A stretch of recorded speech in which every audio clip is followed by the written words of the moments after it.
Hi. We are live. Hi, Tim. How are you? I'm very, very hot. It's ridiculously hot in the UK right now. So if I collapse it into a melted mess, it's because of that. I heard it's what you said it's 85 degrees there today. It's 85 degrees there now in the evening, and it Oh, was about 93 or something in the that's daytime. right. So it's 8 p.m. and 85 degrees. So this morning for you it was quite a bit hotter. And we Hi, got Tim Tim. Simon.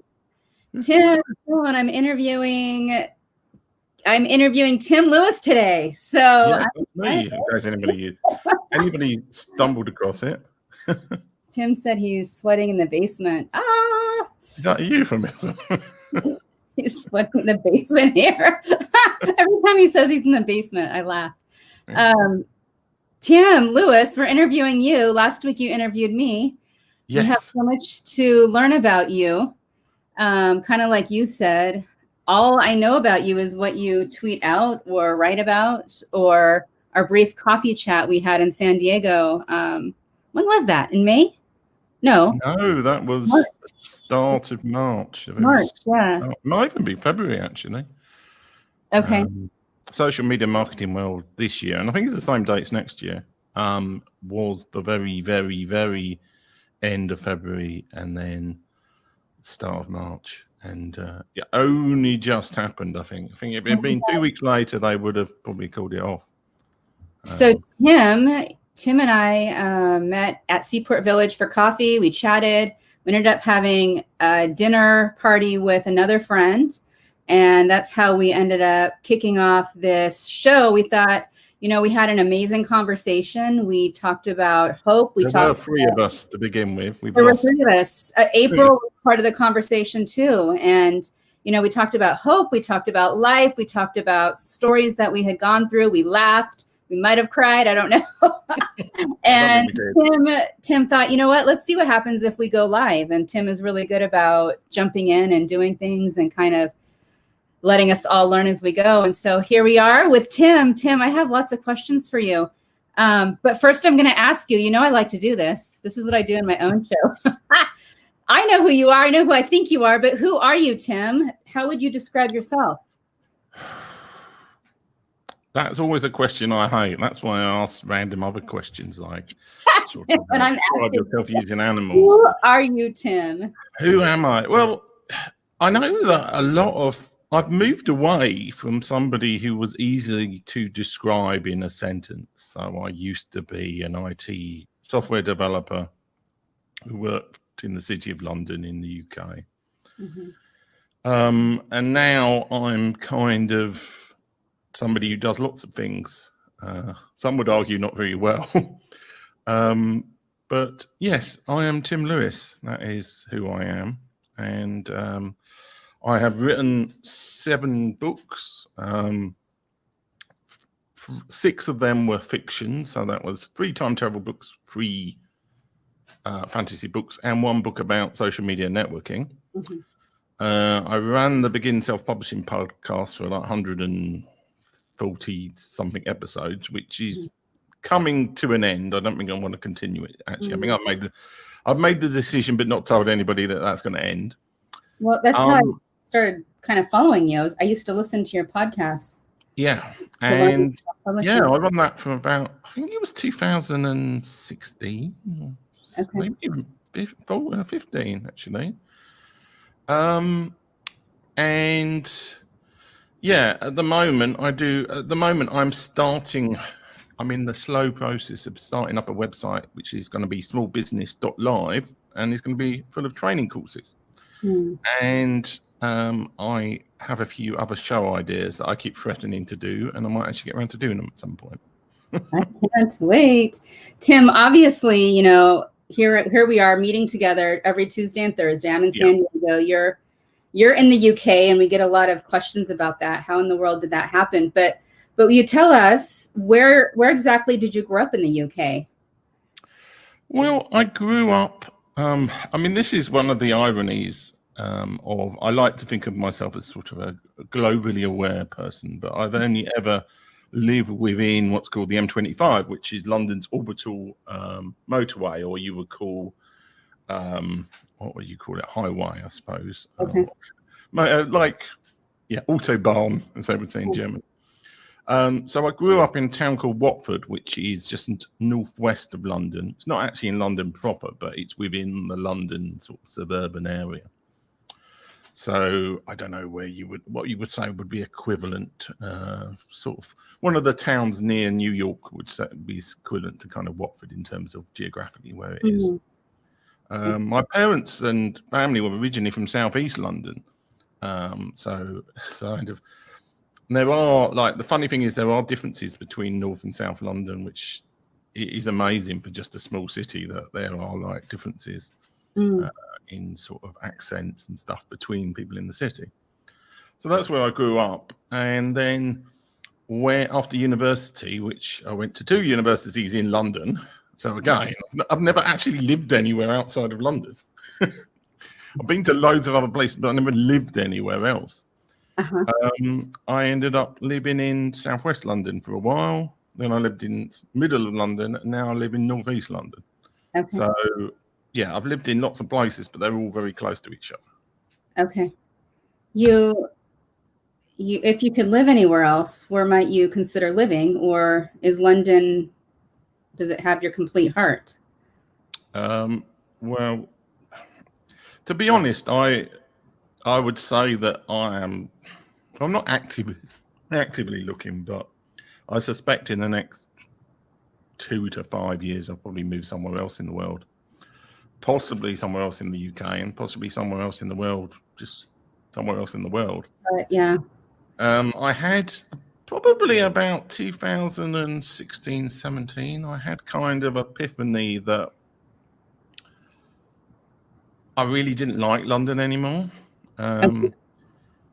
All the time I was growing up, and all the time, a large chunk of the time I was in work and everything like that. The whole ambition, and I think this is true for lots of people in London, was to get into the closest possible to the centre of London, to live in. It's almost like everything about London is all getting into the centre, being like getting a high-paid job, living close to the centre of London. Because I mean, if you're like a billionaire, then London's an amazing place to visit. Yeah. But for most people, you're spending like an hour commute at the minimum to get into central London. And because London is so big, I mean, it's a great place to visit, but to actually live in London is difficult. I mean, I know from talking to people in LA that it's a similar situation there, in as much as it's amazing to visit the place, but if you have to somewhere that's hard to get around, I mean, London actually has a decent public transport system, which is it's obviously rare in the US. Yeah.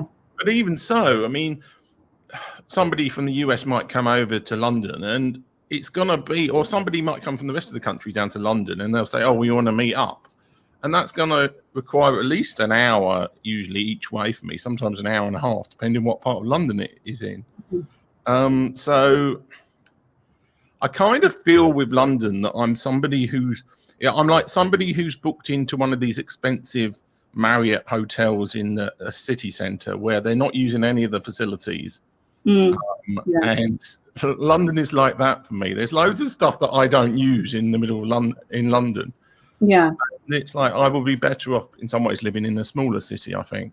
I'm not sure I'd ever want to live in the countryside or in the middle of nowhere, but I think London is in some ways too big a city for me, at least, and that may be an age-related thing.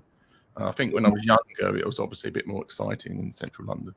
Yeah. Well, as you know, I'm meeting people all over the UK, and I think they literally represent north, south, east, and west. So would you go north? Would you go further south? Would you go where? Well, the trouble is this whole southeast of England is expensive in general.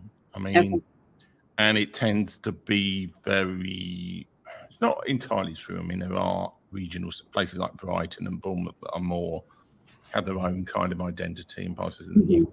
But in general, if I was going to go anywhere else in the UK, I'd probably go up north now, which is ironic because you asked me 10 years ago, I would say never to that. quite a different culture up north, but it is a lot cheaper, and people are generally friendlier up north in the UK. Okay. So yeah, if I was going to move anywhere else in the UK, it might be somewhere up north, or possibly even Scotland. Okay. So, but again, Scotland, like Edinburgh, is stupidly expensive. Okay.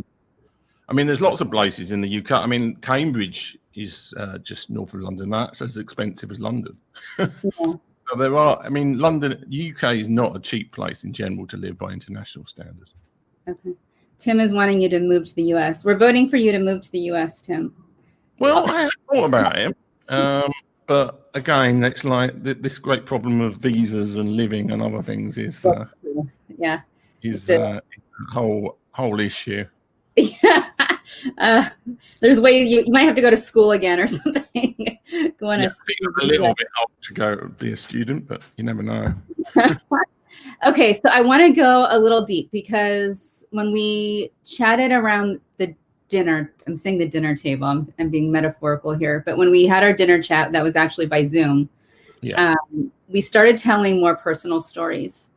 And part of your personal story leads into what you're doing now. And so I'm hoping that we can progress in what influenced you to do what you're doing now. And so I'm going to ask you about your late wife. Will you tell us her name and tell us how you met and tell us? Yes, her name was Rachel. She was born Rachel McFeely. And we met in a friend's party, girlfriend's New Year's Eve party in 2004, 2005. So January the 1st, 2005, if you want. Well, 31st of December. Well, yeah, well, I mean, New Year's Eve, that thing that hopefully we'll get to have a decent one at the end of this year. Aww. We got married in 2007, so August 31st, 2007. And that's what ended up with me moving to Northeast London in South Woodford, which is where I am at the moment. Okay. Everything was going reasonably well. And then my wife had a stroke in March 2009, March the 27th, I think. Or maybe 21st. I was just getting those dates confused. And she did recover. She was in a coma for a couple of weeks, and then she was in hospital for another 11 months, and she managed to recover some feeling on her right hand side, so her right hand arm, and a little bit of movement right hand leg, but she couldn't walk again. She came home in February 2010. And obviously that was a very big change because she needed full-time carers for most of the day. I did the overnight stint, but I mean, that was a massive culture shock in a way. It's made me much more understanding of all the issues with disability and stuff that you just do not appreciate when you're able-bodied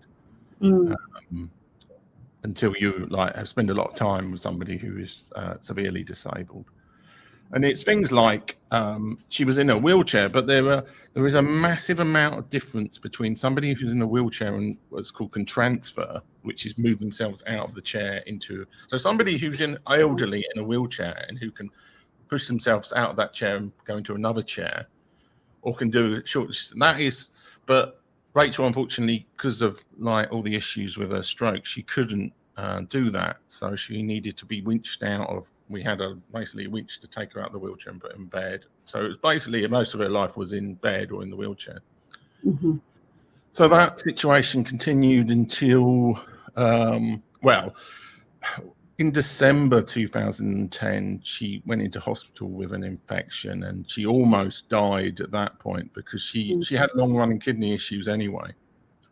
And in effect, I was told that she was going to die, but eventually, she pulled through in ICU. But unfortunately, that screwed her kidneys up to the point where she was either going to need dialysis, which would probably kill her in 6 months, or or we were basically given the choice of she could just naturally die in a couple of weeks. So that was the situation in 2011, which was very, very peculiar. But one thing that it might sound odd is that actually a home death is a lot better than a hospital death. I mean, we knew she was going to die. It was just a question of how long.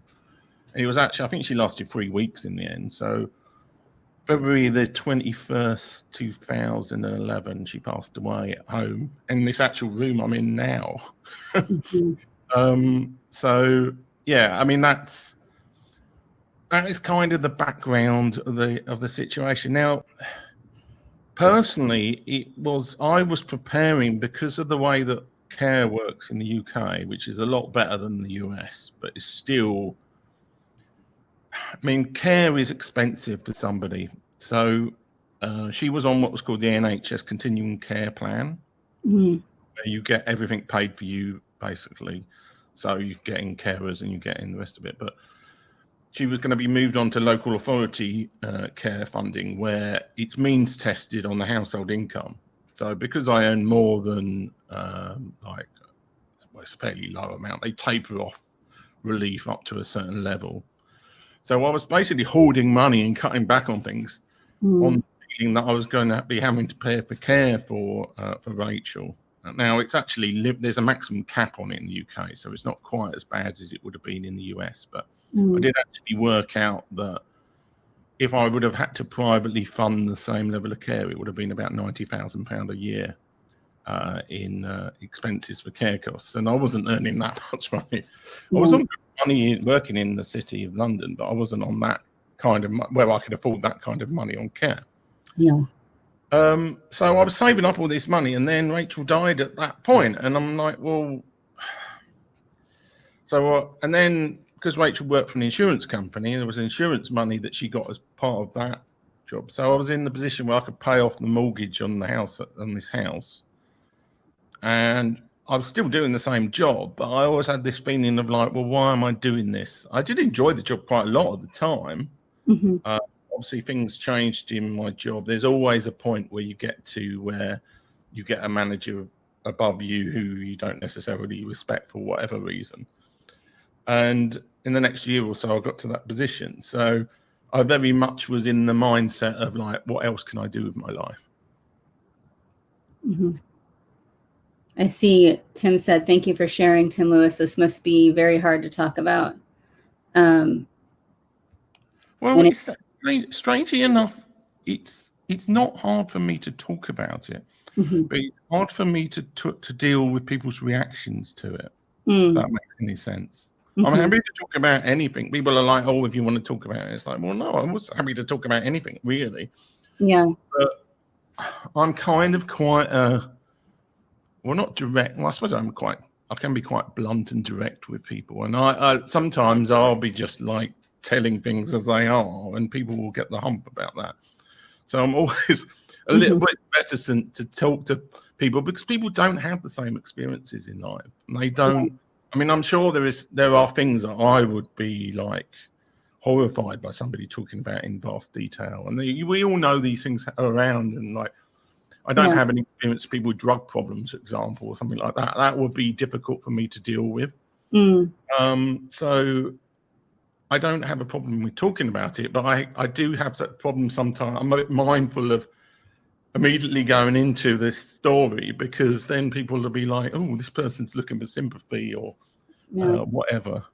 It's interesting because we talked about this during that dinner party. Somehow we ended up talking about life and loss, and I mean everything that entails. And you know, between you, April, and I, we had some shared experiences, though not exactly the same. But we were able, you sharing about your wife, I was able to share about my mom's accident, and you understood what that means, and the common things that go into that. And even when I share now about her, you're able to understand and even ask questions that I for a minute I'm surprised, and I'm like, oh, but Tim experienced this. That's right. And so I personally think stories are important to share because of that. we know we're not alone when we share our stories. And I had heard you share this story several times in interviews, and that was kind of, it was intriguing to me because you would often share your story, and that was I'm probably going to describe this wrong because I know you say it different, but it was a little bit of the catalyst for where you are now. Yeah. Can you explain how you went from this loss to where you are now, and what the decisions were in that process? Well, I mean, it took me like 2 and a bit years to actually resign from my job. To begin with, I had a certain amount of loyalty for my boss then, but he got made redundant in quite a bad way. And then I had a new boss I didn't particularly care for. He wasn't necessarily a bad person, but he was like very different ideas about things. But it's like, I've told this story actually online a few times. I basically had all these resignation letters where I'd taken in this resignation letter that I'd signed, and I was going to hand it in, but I bottled it. Basically, well, bottled it is the British expression, but I was a coward and I didn't give it in. But I was really aware, because I was starting to read about things like self-publishing and how online business and everything was so much more, because the world now is totally different to how I was as a teenager. And in the days when I was a teenager, I used to read loads of books about marketing, sales, business, and the rest of it. But seriously, there wasn't really a way that I could get into running my own business, because you needed to have like premises and money. You needed to take way more risk in the late 1990s than you do now in terms of business. So I was aware after Rachel died of how the world had changed and how online business was so much cheaper to start business than it was before. But I was very much in the like, ooh, do I want to take that leap? And this is why I would never, what's the word I'm looking for? I would never criticize anybody who stays in a job and doesn't sort of give it up and start their llama farming business, or whatever the current joke business is. I'm going to say, because I was in a position where I knew I had enough money, basically. If I'd stayed in that job, I could have, even if I was made redundant, I was like, I had enough money to be able to live a boring life until I retired, and then I had pension income, and then I could retire there. So I had very little to lose by like starting online business or writing books and doing things. And yet, even with that, it took me like 18 months to give in that resignation letter and to say, like, I don't want to work here anymore. And I kind of used.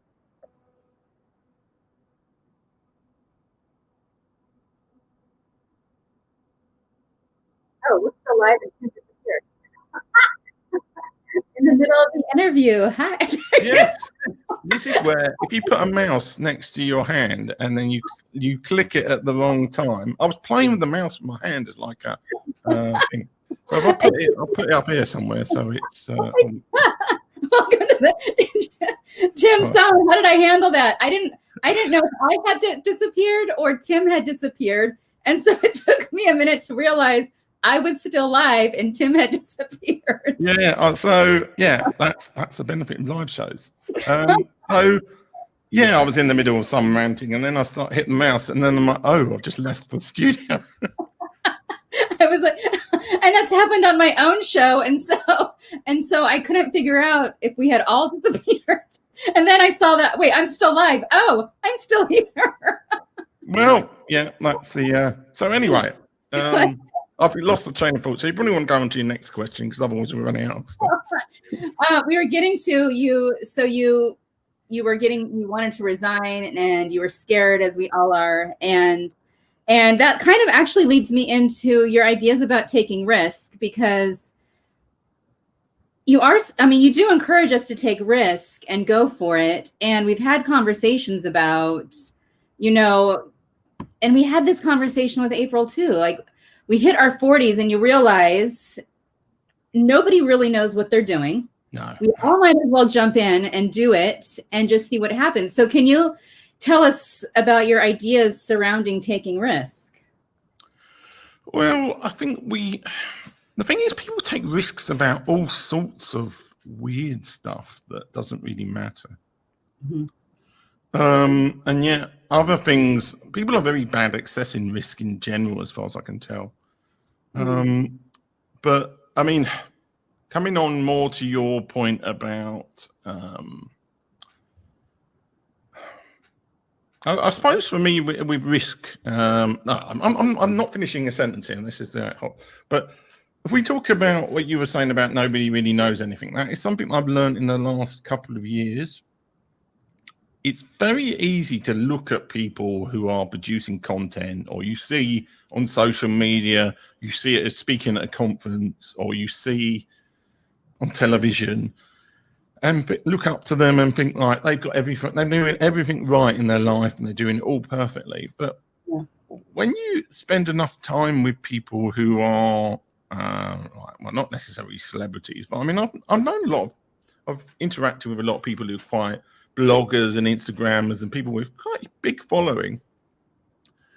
And what you see is that in reality, the people who are successful are not necessarily brilliant at everything. In fact, usually they're as terrible at most things as most of us are. Mm-hmm. But we compare ourselves to this idealized version of people, and everybody wants to put their good side on. So we assume all the stuff we're good at, that they're good at, and they're also good at this other thing that we're not good at. Mm. When a way better way to judge the world is to assume that basically most people are useless at everything. And I think that's genuinely true. Most people are useless at most things. And it's finding those one or two things that you're like averagely good at or even better good at, mm-hmm. and really focusing on those. Because being averagely good at stuff is actually a lot rarer than you'd think. There's a lot of people who assume that because they're successful, that everything they do is amazing. So they'll then start like retrofitting their success onto whatever attribute they have in their life, and they start getting really big-headed, and it's quite funny at times. But I think the better thing is to realize that most people are useless. It could be you. If a risk is something you can take, and you've got like I always used to say this to Rachel actually, like because she always used to say, "What's the worst case scenario?" And I don't think that's a good way to assess problems. What you want to do is say, what's the worst case scenario? What's the mid case scenario? And what's the best case scenario? Now, obviously, if the worst case scenario is death or something, then you probably don't want to be doing that. But most things in online business, you're just going to lose money. And you're probably not going to lose that much money, really, a lot of the time. Mm-hmm. Then you look at the mid case scenario, which is, I'm probably going to learn something about things with most online business. And the best case scenario is you make shed loads of money, and it's like and I think in the US, a lot of the time, people will focus on the best case scenario, and they won't look at the worst case and the mid case scenarios. Mm. And then they try it, and then it's like, well, they learn something, but they don't make any money, and then they think, well, this is rubbish, or that I was conned, or something along those lines. When it's much better to just look at all three cases and kind of, what's the assessment? So that rambling answer kind of tries to answer both your questions, I think. Well, I think it's a good conversation to have, but you are very involved in social media. Yeah. And it gets confusing for some people who don't quite understand all the platforms, how different platforms might be useful. So will you describe to us what exactly you do in social media in any way you want to? I'm still trying to work out. I'm practicing shortening my questions. I was going to touch the mouse there, and no, I don't want to drop out again. What do I do? What do I do in social media? Well, I'm on most of the social media platforms, and it was all caused by me trying to learn how to sell my books, because I saw social media as a cheap marketing strategy. And to be honest, in 2015, it was a fantastically good way to sell books and other products. Mm-hmm. It's a lot harder now. However, I kind of stumbled across other great uses for social media along the way. So I'm still terrible at selling books online. I have a few ideas, but I need to actually put them into action to try and sell some of the books on social media.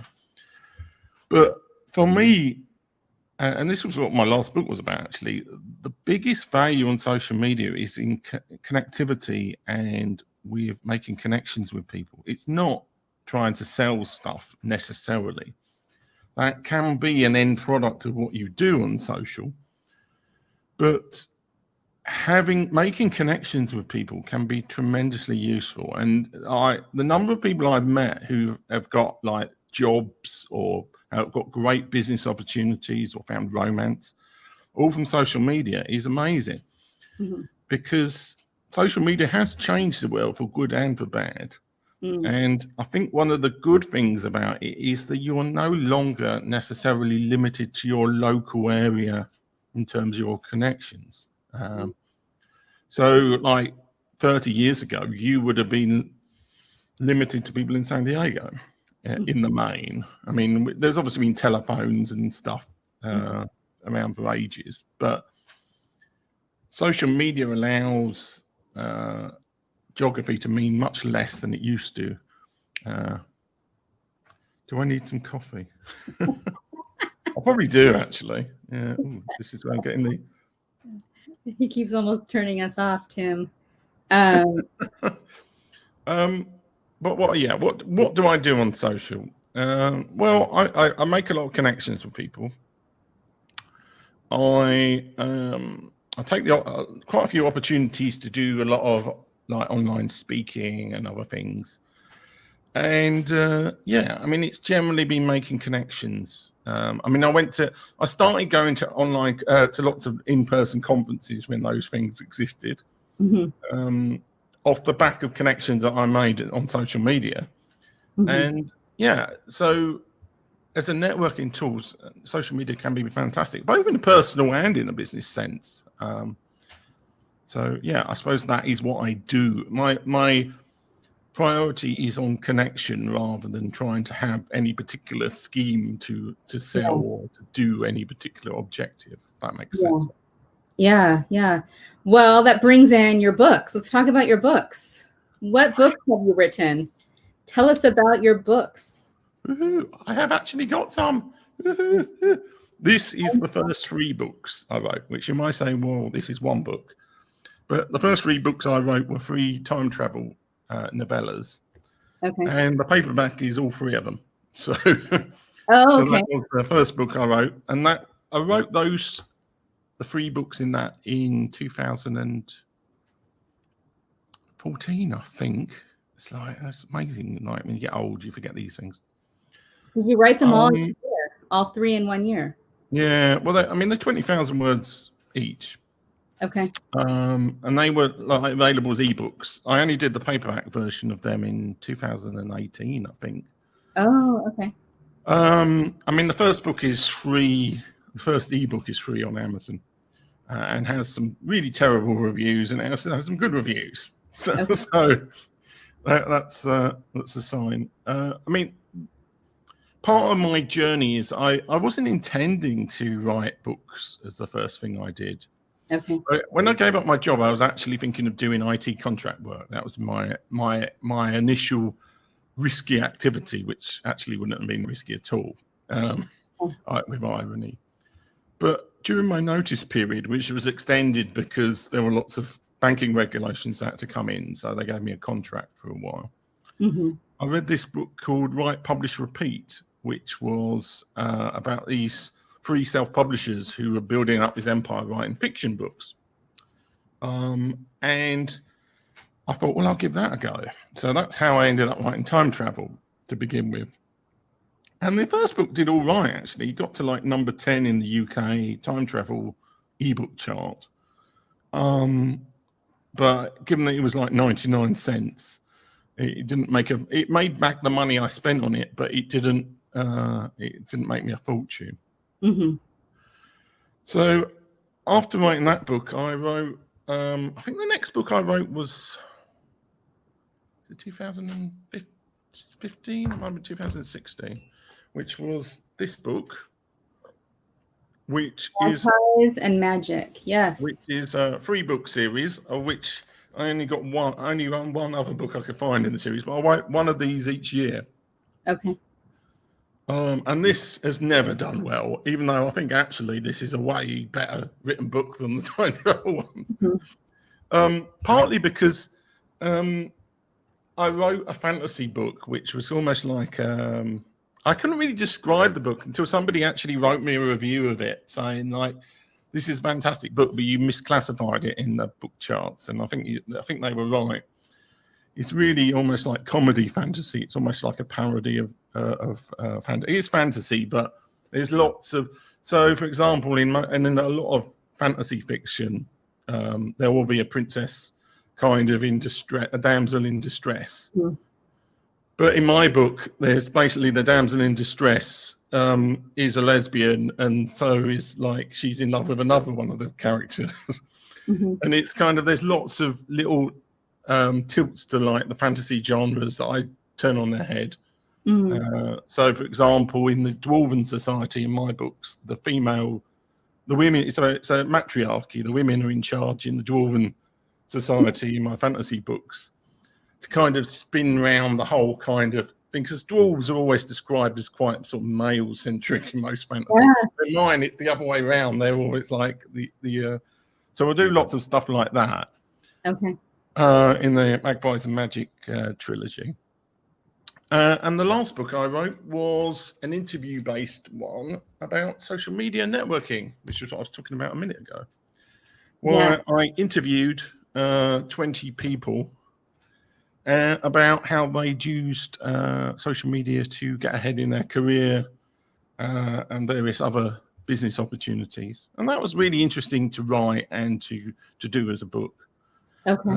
There are issues with doing an interview-based book, because obviously it's a bit like herding sheep at times, and you can fall out with people and all the rest of it. So, yeah. And that is the last book I wrote, and I wrote that in 2018, I think. So I'm kind of overdue a book, really. I should be less slack and actually write another book soon. I was going to ask you, do you have a plan for another book in the near future? I've got a few ideas. Trouble is, I'm somebody who has more ideas than I do actually in terms of applying stuff.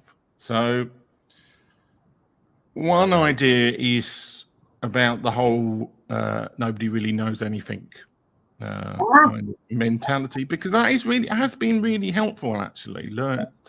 I'm not even sure if it's true, but having the attitude that like nobody is really that much better than you helps a lot, because I think I see it online, the number of people who they put other people on pedestals, and they don't realize that like these people, you're better to assume that people are generally incompetent and generally don't know what they're doing. When I think in online business, there's a large amount of truth in that, because there's just so much that in the modern world, there's just so much going on. Like nobody can know everything. It's not like in the world of like the small village where like the elders of the community could know everything and can be the font of all knowledge. There's just so much now in the world that in a human lifetime we cannot learn like that much at all.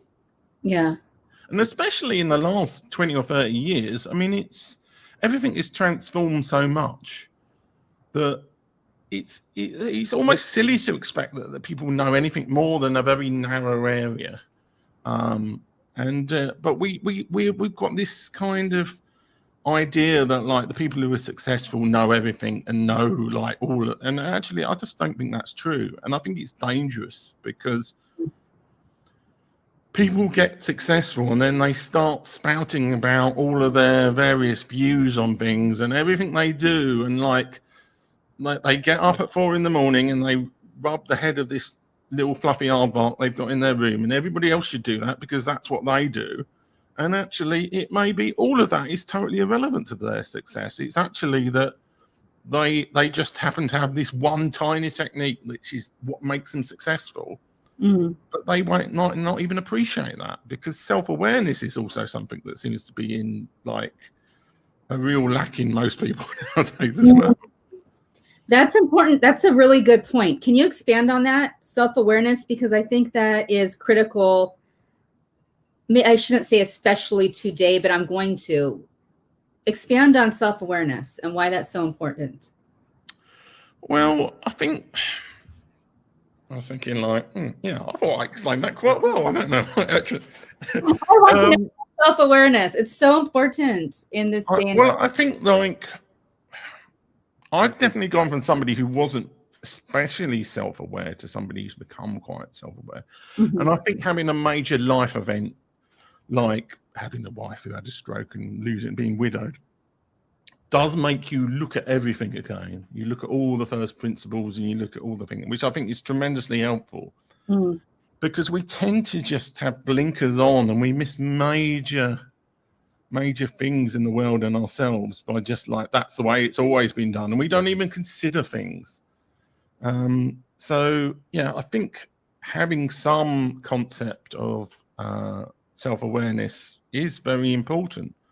And a lot of the time it is like realizing that there are things that you aren't going to be brilliant at, and maybe you shouldn't be pursuing trying to be the best artist in the world, especially if that's something where you're not really passionate about, or you're in a job and you don't want to be the regional manager of Dunkin' Donuts or whatever that ambition is.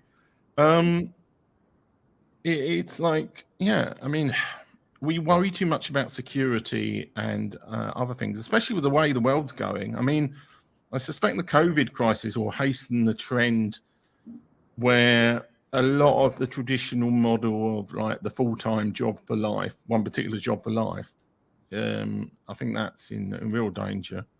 But I mean, the COVID crisis, who knows what that's going to cause? There's all sorts of weird stuff going on. Yeah. Is there a trend? Oh, Tim said now more than ever, referring to self-awareness. Do you? It could be like he's talking about his Dunkin' Donut manager job. We need donuts now more than ever. Oh, we do, yeah. Do you see a trend of business models going more online? Yes.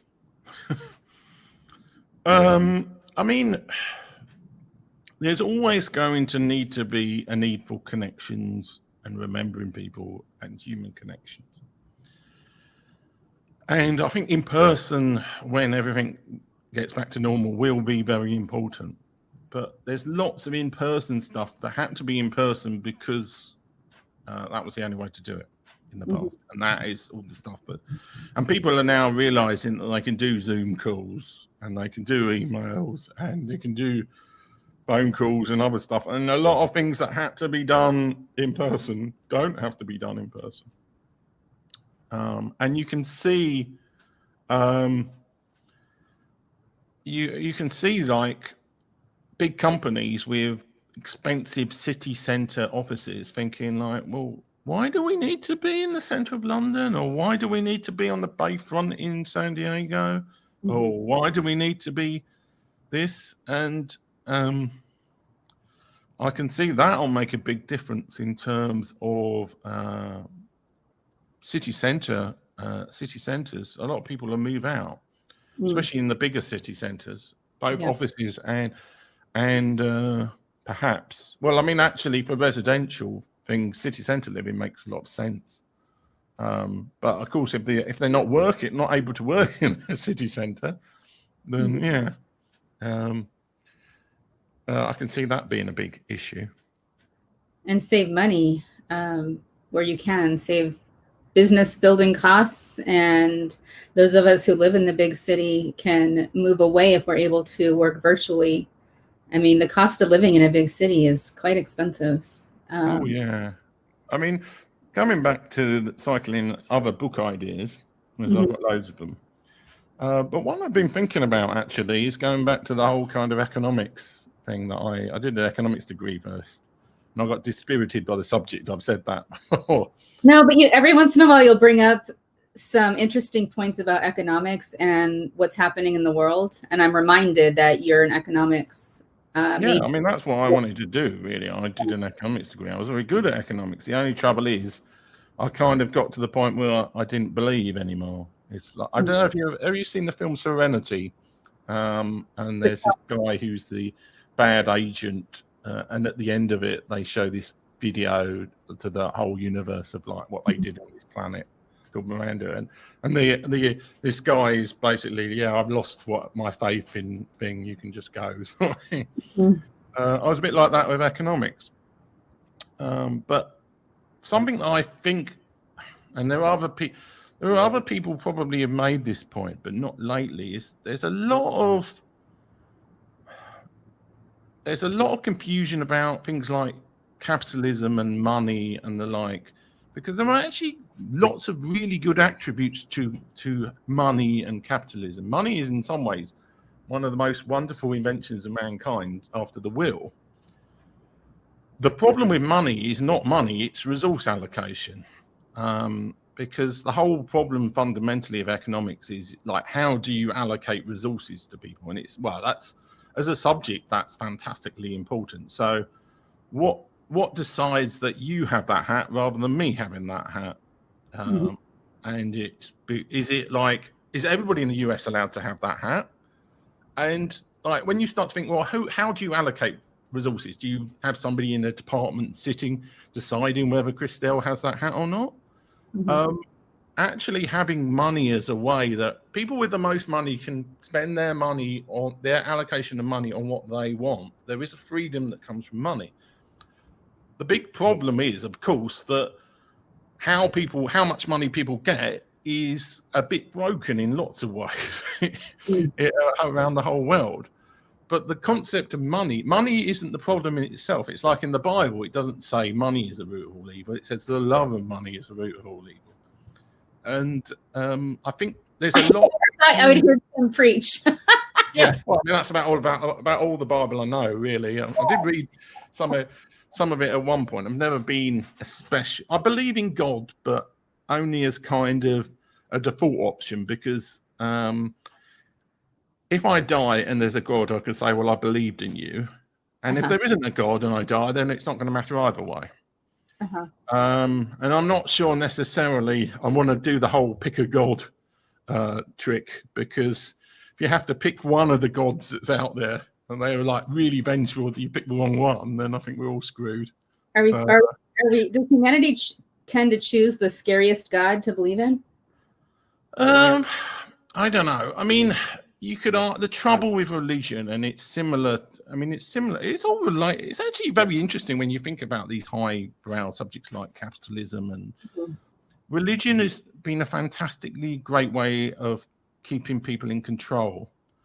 I mean, the idea of trying to prevent people doing things like going around killing each other and stealing stuff and doing things, and a lot of the time, religions they're not based on nasty criteria. Most of them weren't set up by bad people. They were set up by people who were trying to say that these are things that, as older people in society, we've learned, and we want to pass those down. And sometimes it was people who genuinely had religious experiences, or mystic or spiritual, or whatever you want to say.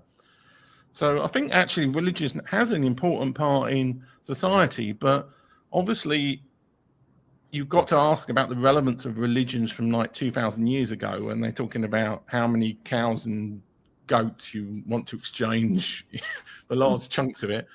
How relevant that is to the modern age is another matter. And we did talk about this a little bit with Jay Baker when he was on.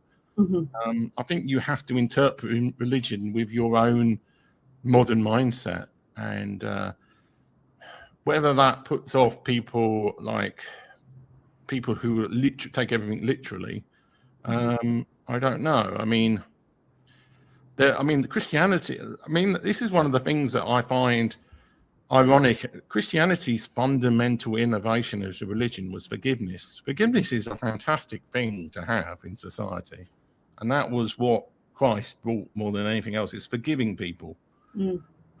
Because if you can forgive people, you can get on with your life, and you're not going to worry about the fact that somebody run over your cat or whatever. I was going to say child, but that probably would be something where you will be right in not forgiving.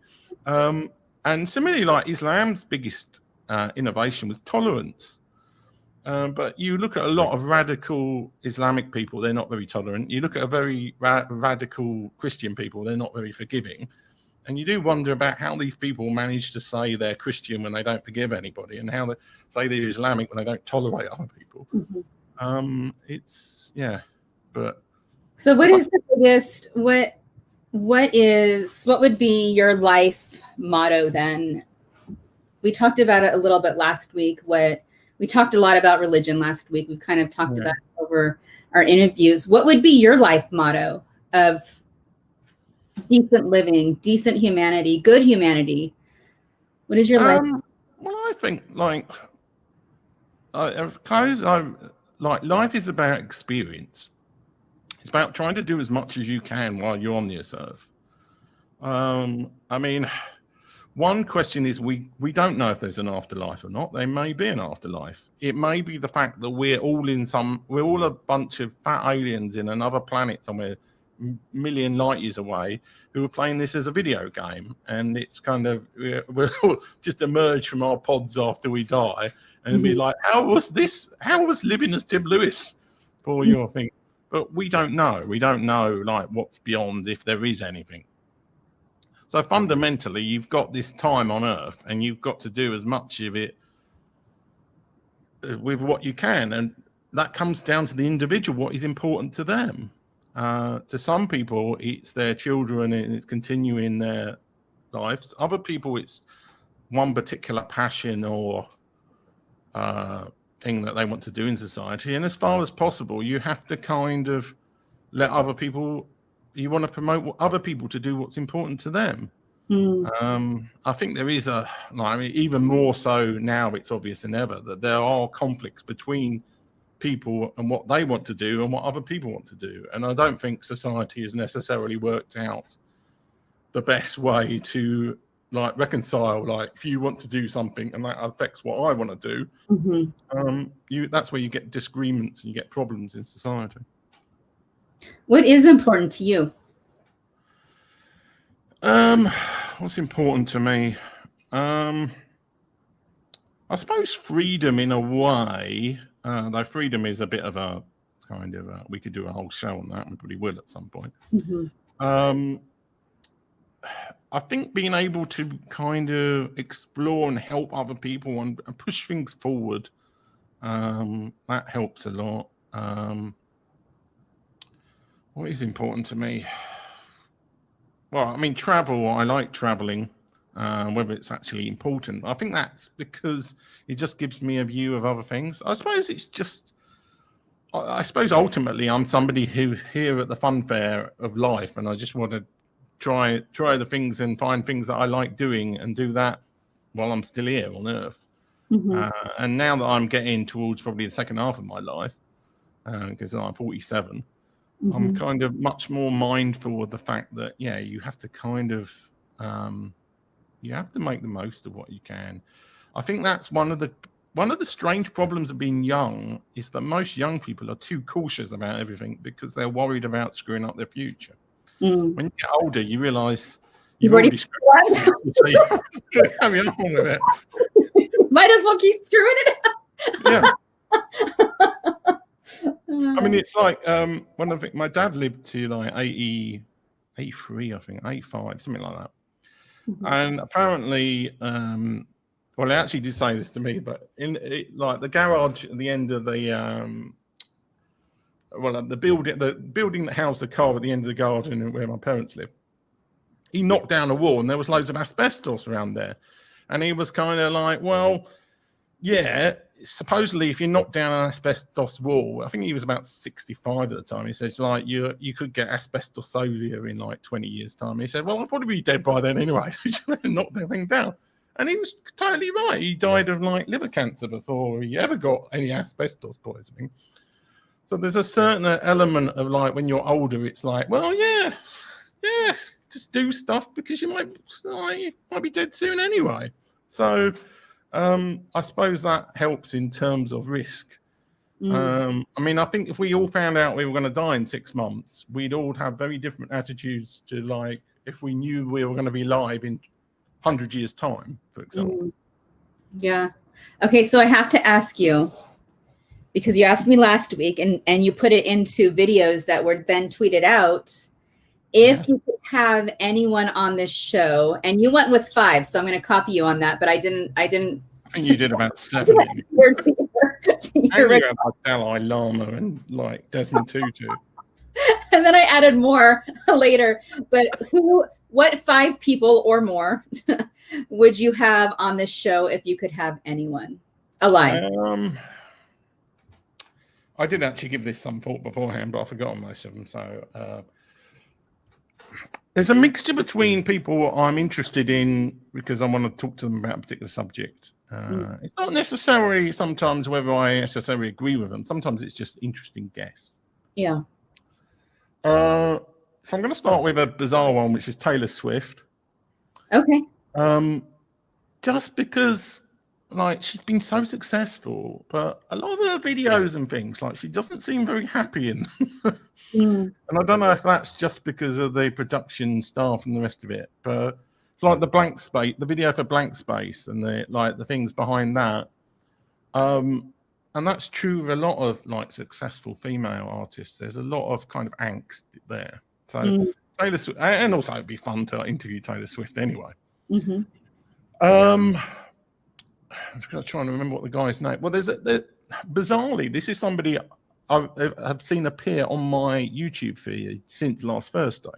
I don't know if this tells you something about or YouTube has got something about my wanting to move somewhere else in the world. But there's this guy who does videos for this nomad capitalist thing, which is all about getting 2nd and 3rd passports and living places around the world. He's a little bit right wing. I think his name's Andrew Henderson or something like that. I think he'd be interesting to interview because it's all about like he's sort of 6 and 7 figure income people who are looking for somewhere to escape. He's somebody who's renounced his US citizenship so that he doesn't have to pay as much tax. Oh, interesting. How do you even do that? You don't have to answer that, but that's interesting. Well, I mean, I've known people in the UK who've done that because one thing that people don't appreciate about the US is that you're the only country in the world that taxes people on global income. So I know American people who've been working in London and they got fed up the fact they were having to pay UK tax and then they had to fill in a tax return for the IRS and they could claim back the UK tax, but the US is the only country. Most other countries in the world, if you earn money in another country, that you pay tax on their system. You don't do it on your own. You don't have to worry about declaring it to your own country. I never knew this. You're teaching me stuff all the time. Okay. Yeah, and the only way you can avoid that is to renounce your US citizenship. Okay, that makes sense. You have to get another citizenship and then go and basically do that. Okay. Who else was I gonna? David Cameron, the UK Prime Minister who held the Brexit referendum. Okay. Again, I'm not an enormous fan of him. I just really want to be able to ask him, like, what were you thinking? Okay. Really want to talk to him about, like, well, what was... I mean, I think I know a lot of the reason why he did what he did in terms of, like, the referendums and things that he called. And it'd be really interesting to talk to him about, like, what was going through his mind, especially when it comes through the result and it's like, we want to leave the EU and he resigns, basically. That time. I was going to say, so he must have been prior to your current prime minister. Was he immediately prior? Oh, well, yeah, two before. We had Theresa May afterwards. Okay. So he resigned as soon as the result came in for the Brexit referendum. So he set it in motion. Yeah. And now it's been going He on. campaigned for staying in the EU. So yeah, he would be. So that's 3 people I think I've done. I'll have another person we might be able to actually get on the show. There's another weird set of YouTube videos I watched, and there's a guy called Mentor. I don't know what his name is actually. His Mentor Pilot is the show, and he's this Swedish pilot who does these videos about flying and planes and airports and stuff. It's really interesting. Okay. I mean, it's designed actually for people who are training to be pilots, but a lot of the things are quite interesting just from a general layperson's point of view. Like, what is the thing that pilots most fear when the plane is? So it's like engine loss is not something pilots are particularly worried about. What they're most terrified of is fire. Fire on the plane is what they're terrified of more than anything, because it's like that is the biggest thing. And watching those videos, it's quite because like turbulence, they couldn't care less about turbulence. Turbulence is like something that they like. Yeah, you might get burnt coffee on you, but it's not actually a problem to the plane. Okay. Pilots are worried about way different things to what people who fly on planes are interested in. Okay. So that's 4. Who was the other person?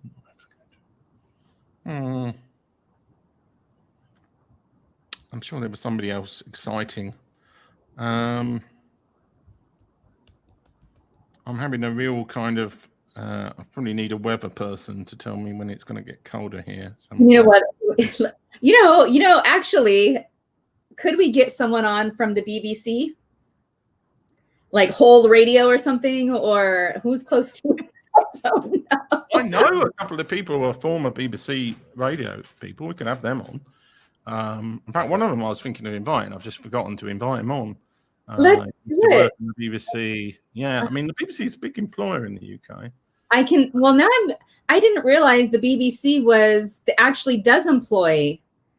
Is it all of your channels? I mean, how does this work? It seems like I see the BBC everywhere and everyone's employed by them in media. How does this work? Well, no, I mean, the BBC is one of the channels in the UK, but there are local BBC. There were loads of local BBC channels of radio. There were loads of local radio stations. So that's where most of the people they have had local shows, but that's not. So the local BBC is not under the BBC umbrella. They're all the same megalith kind of. Actually, I remember the last people I was going to have. Okay. There's a show called again, I can't remember what the name is, but there's a show called Trigonometry. And this is kind of mildly left-wing but very anti-woke comedians who've been doing this show. And it would be interesting to talk to them because they aren't quite left-wing, but on the other hand, they hate all the kind of what you call woke and social justice work. So again, it's just a different perspective. So yeah, you probably say like all the people you were interviewing in one corner, political correct, and all the people I want at the other corners. But yeah. Ironically, I think they would all get along because I pretty much chose peacemakers who want to get along with everyone. It'd be fine. We can have a dinner party. I think ultimately the biggest divide at the moment is people who want to talk to each other and people who don't, more than anything else. And there are people on the right and the left who like really just don't want to listen to anybody. I've got have a dinner party by everyone. But if David McFeely, what about Lions? My former, well, I suppose current brother-in-law. What about lions on the plane? They didn't mention anything about lions on the plane. There was a movie about snakes on the plane. That didn't turn out well. So, did snakes escape on a plane? Did that really happen? Well, no, that was a made-up film, wasn't it? They came up with it was a whole thing about the title. Like it's always given as a title for like you know exactly what you're going to get if you go to watch a film like Snakes on the Plane. That was always. I think they just made the title up and then they wrote the screenplay around it. Okay, so anyone close to you want to interview? Someone like a friend, one of your close friends or family members? Not especially. I don't even. Why would I want to interview my friends? That's like. I've interviewed my friends. You've interviewed your psychologist. And, I've interviewed my therapist. Everyone might as well know everything about me. Anyone close to you at all? Not especially. Well, actually, I mean, there's loads of people I know, but yeah. No, well, I've been a few people I know reasonably well, but yeah, we actually had a funny conversation about whether or not we let our family members see what we say live or what we tweet about. Well, my mum reads my Twitter, but she doesn't read. She's not on Facebook, thankfully. So I always have to be more careful about Twitter. That she said apparently she saw me on Twitter with this high-pitched woman talking. Right. With me? Yeah. I have a high pitch. Yeah. All right. Anyway, I think we've gone well over, and I'm kind of sweating to death here. That was fun. I mean, I don't know what it's like in Germany with my David McFeely is, but yeah, it's stupidly hot here. David, is it hot in Germany? Maybe you can answer that question. Well, trouble is people come in and out to these shows. There's one person watching. I just don't know if they're still watching. It's about 75 here in San Diego, just for the weather connection. 75's all right. I mean, San Diego's nice as well because it's on the coast. So you get the coastal breeze, but I'm more inland. So okay. Well, Tim, it was fun getting to know you a little bit more, ask you some questions, and learn your point of view on things. Maybe we'll get one of your dream people here on the show. Actually, probably will, because there's a few there. Only Taylor Swift, I think, might be a bit of a stretch. Thank you, Tim. David, for jumping on and saying hi, and everyone else who watched today. Tim Lewis will be back. Oh, well, we're going to be back Thursday with May King, and we're talking about digital dating. So that will be fun, and she's going to give some of her stories, and it will be more than just the fun parts. I think we're going to talk about a little bit about catfishing as well, which is important. So we'll be back Thursday, same time, same place. I'll see everybody on Thursday. Bye. And this is where I have to try and work out how to do the outro. Oh, yeah, I think I worked it out.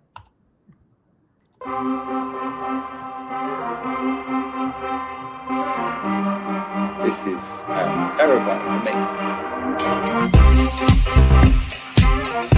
I've made more money in the last 3 years than I did in the previous 7. It's cliche shit, you know.